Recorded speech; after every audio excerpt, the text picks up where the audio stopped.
आज आपण थोड्या वेगळ्या मुद्द्यावर बोलणार आहोत। पाकिस्तानमध्ये साधारण 50 ते 52 लाख हिंदू लोक राहतात। हिंदूंची सर्वात जास्त लोकसंख्या ही पाकिस्तानच्या सिंध प्रांतात आढळते।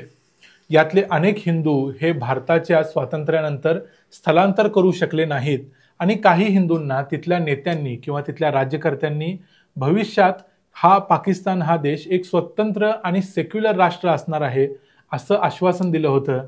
त्यामुळे ते लोक तिथंच राहिले, त्यांनी तिथंच राहायचा निर्णय घेतला। त्यामुळे अनेक हिंदू लोक आजही पाकिस्तानात आहेत, ज्यांची परिस्थिती अत्यंत दयनीय आहे, पण तरीही पाकिस्तानच्या त्या भागात अजूनही काही श्रीमंत हिंदूंची घराणी आहेत किंवा काही लोक आपल्या हिमतीवर श्रीमंत झालेले आहेत। हे श्रीमंत लोक म्हणजे फार काही अतिशय श्रीमंत किंवा गर्भ श्रीमंत असे नाहीत किंवा भारतातल्या श्रीमंतांची आणि यांची तुलना देखील करता येणार नाही, कारण यांच्यामध्ये खूपच मोठी तफावत आहे। पण तरीही पाकिस्तान सारख्या अतिशय मागासलेल्या देशात ते स्वतःला टिकवून उभे आहेत अतिशय प्रतिकूल परिस्थितीत। तिथं मुस्लिमांची संख्या एवढी असताना आणि मदत केली जात नसताना। त्यामुळे अशाच काही लोकांची माहिती आज आम्ही तुम्हाला या व्हिडिओमध्ये देतोय। हा व्हिडिओ शेवटपर्यंत जरूर बघा, तुम्हाला काहीतरी वेगळं पाहायला मिळेल। मी आहे रणजित यादव आणि तुम्ही पाहताय द मराठी बाणा। पाकिस्तानमधले सर्वात श्रीमंत हिंदू आहेत दीपक परवानी। 1974 साली सिंध प्रांतातल्या मीरपूर खास येथे एका सिंधी घराण्यात त्यांचा जन्म झाला। न्यूयॉर्कच्या फॅशन इन्स्टिट्यूट ऑफ टेक्नॉलॉजी मधून त्यांनी शिक्षण घेतलं। 1996 साली त्यांनी स्वतःचा ब्रँड चालू केला आणि पाकिस्तानचे एक आघाडीचे फॅशन डिझायनर झाले। त्यांच्या नावावर जगातला सर्वात मोठा कुर्ता शिवण्याचा विक्रम आहे, ज्याबद्दल त्यांचं नाव Guinness book of world records मध्ये नोंद झालेलं आहे। त्यांनी पाकिस्तानच्या काही चित्रपटांमध्ये देखील काम केले। त्याशिवाय अनेक चित्रपटांचे जे सेट्स असतात त्याचं संपूर्ण डिझायनिंग देखील त्यांच्याकडेच असतं।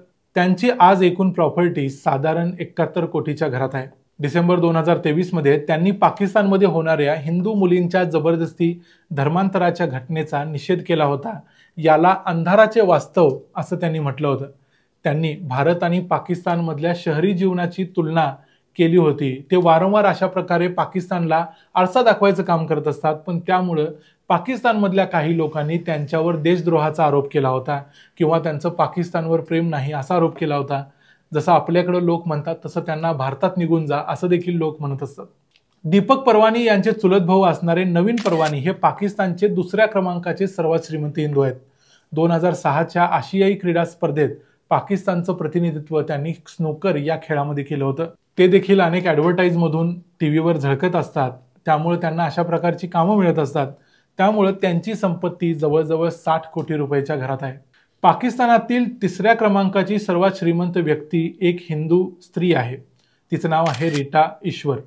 रीटा ईश्वर या कराची येथील एक नेते आहेत। 2013 ते 18 दरम्यान पाकिस्तानच्या नॅशनल असेंब्लीच्या त्या सदस्य होत्या। पाकिस्तान मुस्लिम लीग नावाच्या पक्षाच्या त्या सदस्य आहेत, म्हणजे नवाज शरीफ यांच्या पक्षाच्या। पाकिस्तानातल्या हिंदूंच्या प्रश्नावर त्या आवाज उठवत असतात, त्याचबरोबर इतर अल्पसंख्याकांचे प्रश्न देखील त्या उपस्थित करत असतात। त्यांची एकूण संपत्ती 30 कोटी रुपये आहे। पाकिस्तानातले चौथे सर्वात श्रीमंत हिंदू व्यक्ती आहेत खटुमल जीवन। खटुमल जीवन यांचा जन्म 1956 मध्ये पाकिस्तानातल्या सिंध प्रांतातल्या उमरकोट इथं झाला होता। ते पेशाने एक MBBS डॉक्टर आहेत। 1980च्या दशकात त्यांनी पाकिस्तानच्या राजकारणात सक्रिय सहभाग घेतला। पाकिस्तान पीपल्स पार्टी म्हणजे आसिफ अली झरदारी यांच्या पक्षाचे ते सदस्य आहेत। त्यांनी पाकिस्तानच्या दोन्ही सभागृहात म्हणजे सिनेट आणि नॅशनल असेंब्ली अशा दोन्ही सभागृहात काम केलेलं आहे।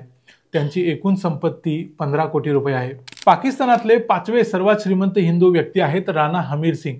राणा हमीर सिंग हे पाकिस्तानातल्या उमरकोट या हिंदू घराण्याचे पारंपरिक राजे आहेत। ते तिथले अत्यंत प्रभावशाली नेते आहेत। त्यांचे वडील राणा चंद्रसिंग यांनी पाकिस्तानमधल्या पाकिस्तान हिंदू पार्टीची स्थापना केली होती। त्यापूर्वीच त्यांचे आजोबा आणि पणजोबा देखील पाकिस्तानातले मोठे नेते होते। जुल्फिकार अली भुट्टो यांचे सहकारी म्हणून त्यांच्या आजोबांनीच पाकिस्तान पीपल्स पार्टी या पार्टीची स्थापना केली होती। हे पाकिस्तानातलं एक राजपूत घराणं आहे। या घराण्यानं उमरकोटवर अनेक वर्ष म्हणजे जवळजवळ 400 ते 500 वर्ष आपली सत्ता राबवलेली आहे, टिकवलेली आहे। यांची एकूण संपत्ती किती आहे हे सांगता येत नसलं तरी त्यांची स्थावर मालमत्ता बघता आणि इतर गोष्टी बघता त्यांची संपत्ती साधारण 20 ते 50 कोटीच्या घरात असू शकते। पाकिस्तानचे आणखी एक श्रीमंत हिंदू आहेत रमेश कुमार वांकवानी। 1974 मध्ये पाकिस्तानातल्या सिंध प्रांतातल्या थारपारकर येथे इस्लाम कोर्टमध्ये त्यांचा जन्म झाला। रमेश वांकवानी हे पेशाने एक डॉक्टर आहेत, राजकारणी आहेत आणि पाकिस्तान हिंदू काउन्सिलचे संस्थापक आहेत। सिंधमधल्या असेंब्लीमध्ये ते वेगवेगळ्या पक्षातून निवडून गेलेले आहेत. म्हणजे ते नवाज शरीफ यांच्या पक्षात होते, झरदारी यांच्या पक्षात होते, दोन्हीकडे होते. पाकिस्तानातल्या हिंदूंच्या अत्याचारावर ते उघडपणे बोलणारे व्यक्ती आहेत आणि त्यांचं तसं महत्त्वाचं काम देखील आहे. त्यांनी पाकिस्तानातल्या हिंदू मुलींचं जबरदस्तीनं केलं जाणारं धर्मांतरण, हिंदूंच्या मंदिरावरील हल्ले याचा वारंवार तीव्र शब्दात निषेध केलेला आहे.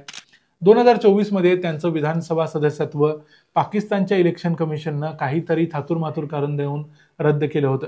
त्यांची एकूण संपत्ती आजच्या तारखेला 15 ते 20 कोटीच्या दरम्यान आहे. पाकिस्तानातले आणखी एक श्रीमंत हिंदू व्यक्ती आहेत महेश कुमार मलानी.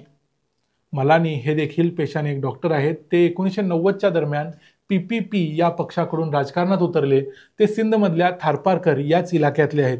2022 मध्ये त्यांची निवड पाकिस्तानच्या पंतप्रधानांचे आरोग्य सल्लागार या पदावर झाली होती. पाकिस्तानमध्ये फक्त हिंदूंसाठी रिझर्व्ह न केलेल्या म्हणजे सामान्य म्हणजे जनरल कॅटेगरी मधल्या सीटवरून निवडून येणारे ते पहिले हिंदू आहेत. सध्या ते पाकिस्तानच्या नॅशनल असेंब्लीचे सदस्य आहेत आणि त्यांची संपत्ती एकूण 20 कोटीच्या आसपास आहे. पाकिस्तानातल्या आणखी एक श्रीमंत हिंदू महिला आहेत कृष्णकुमार कोहली.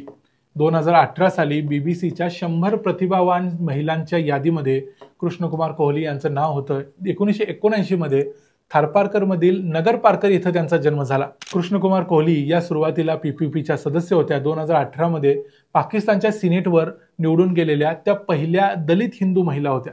अल्पसंख्याकांचे हक्क, महिला सशक्तीकरण आणि जातीय अत्याचाराविरोधात त्यांनी आवाज उठवलेला आहे. 2020च्या खैबर पख्तूनवाला प्रांतातल्या कराक मंदिरावर हल्ला झाल्यानंतर त्यांनी मंदिरांच्या संरक्षणासाठी एक विधेयक सिनेटमध्ये मांडलं होतं, जे पाकिस्तानमध्ये मंजूर झालं नाही. त्या देखील पाकिस्तानच्या श्रीमंत व्यक्तींच्या पैकी एक आहे. त्यांची संपत्ती साधारण 10 कोटींच्या घरात आहे. एक गोष्ट तुम्हाला ही सगळी लिस्ट बघितल्यानंतर लक्षात आले असेल की हे सगळे श्रीमंत हिंदू व्यक्ती पाकिस्तानच्या सिंध प्रांतातले आहेत. पाकिस्तानच्या पंजाब, खैबर पख्तूनवाला आणि बलुचिस्तान या प्रांतात कोणीही श्रीमंत हिंदू नाहीत. तिथले सगळे हिंदू जरी असतील नसतील, जेवढे कमी असतील ते सगळे अत्यंत गरीब आणि अतिशय वाईट अवस्थेत आहेत. कुठल्याही परिस्थितीत का होईना या लोकांनी पाकिस्तानसारख्या अतिशय प्रतिकूल परिस्थितीतल्या देशात आपली स्वतःची ओळख निर्माण केलेली आहे. आपल्या व्यवसायातून, उद्योगातून पैसा निर्माण केलेला आहे. या लिस्टमध्ये किती लोक तुम्हाला अगोदर माहिती होते ते आम्हाला कमेंट करून सांगा. यापैकी कुणाचं नाव तुम्ही अगोदर ऐकलं होतं का, आणि ऐकलं असेल तर ते देखील कमेंट करून सांगा आणि तुम्ही ते कसं ऐकलं ते देखील सांगा. व्हिडिओ आवडला असेल तर व्हिडिओला लाईक करा, चॅनलला सबस्क्राईब करा. पुन्हा भेटू पुढच्या व्हिडिओमध्ये. तोपर्यंत पाहत राहा द मराठी बाणा. जय हिंद.